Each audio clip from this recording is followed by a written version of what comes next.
And Middle East peace talks are at a critical stage this weekend. Israel's moratorium on settlements expires in a few hours. So will the talks collapse? And all this was on the mind of Queen Rania of Jordan when we sat down to talk this week. She was in New York for the UN General Assembly. Jordan, along with Egypt, are the only two Arab countries which have made peace with Israel.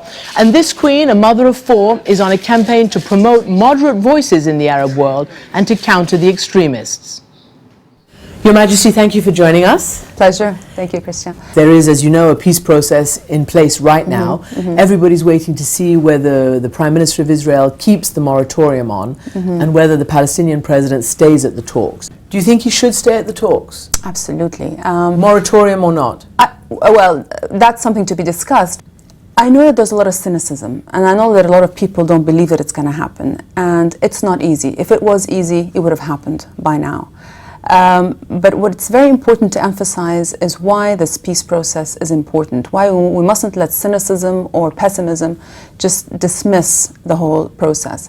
And if you look at the religious situation and what we're seeing here, the tensions that exist, I'm not saying that the Middle East problem, Israelis and Palestinian issue, is the one that created religious extremism. Religious extremism would have existed anyway, but extremists have done a damn good job of using this cause to amplify their message, to try to reach the masses.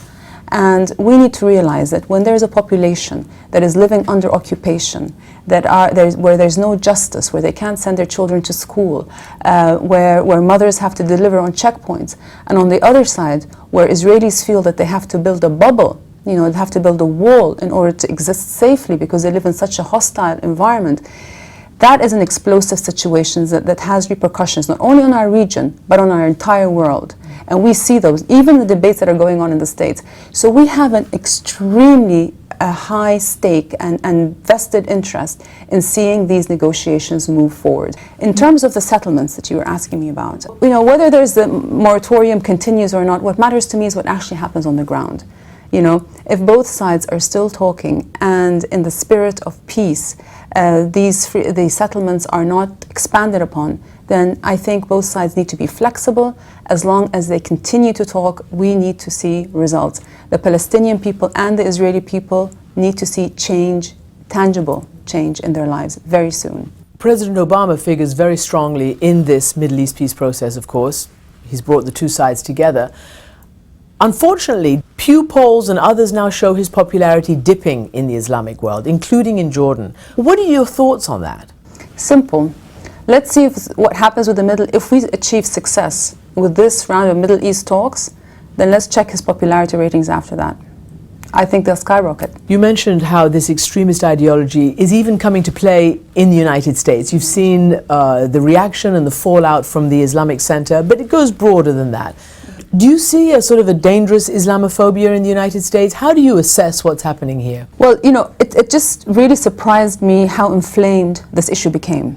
What really should be driving this debate is what is the road to reconciliation. At the end of the day, this is a center that is about religious harmony.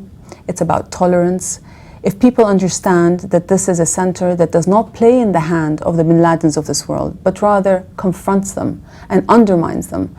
But do you worry that people here sometimes confuse bin Laden with Islam in general? Absolutely. I think the major failure that we have, that's going on, is an inability or refusal to make a distinction between the extremists, like the bin Ladens of this world, and the rest of the Muslims. So for me, bin Laden doesn't represent me. He doesn't represent millions of people, millions of Muslims around the world. And I think that that's one of the worst and cruelest legacies of 9/11, is the fact that it's changed our hearts. It's made people more fearful of people of other religions or people who look different or dress different, and it's so contradictory to the most beautiful values of the United States. People look at the United States as a leader in terms of religious tolerance and freedom of worship.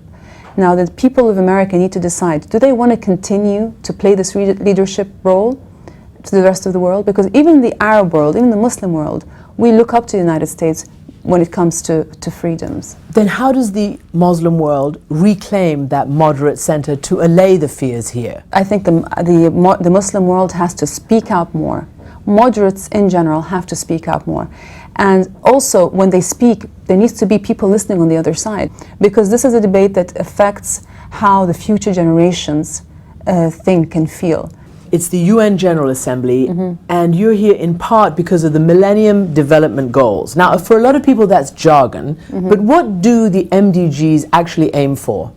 Well, in the year 2000, world leaders came together and they made 8 promises. You know, dealing with maternal health, child mortality, education, gender equality, climate change, cutting down poverty. There has been some progress made, but it's been uneven.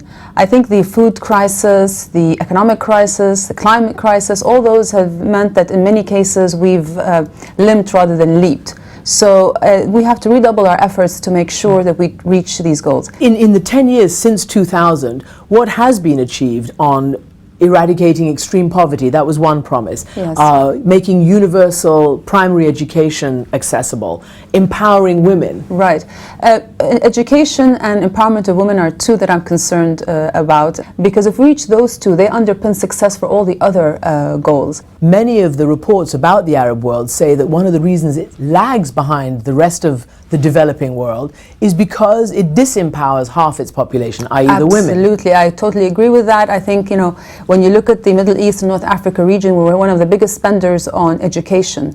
And in most countries, there is gender parity in terms of education. So even across 12 of the Arab states, you have just as many girls as boys going to school, and in many cases, many more women graduating from university than men. But the problem is that although we're making these investments in women, we're not reaping the benefits because they're not going into the workplace. Do you get pushback from some of the more Islamic party members, for instance, the Islamic groups in Jordan? Not necessarily Islamic, because Islam does not say that women shouldn't work. No, it doesn't, but some of the political types But there are certain conservative mindsets that think that it's either or. Either you work or you have a family, you can't do both. We're still at a very low level in terms of women's female participation, but women are proving themselves in the business sector. We have women in the army, we have women in the security forces, we have female judges, entrepreneurs, all over. But it's going to be incremental, and sometimes it's generational. You can't have, you know, the Western way of doing things can't be our way of doing things. Your Majesty, thank you very much for joining us. Thank you very much, Christiane.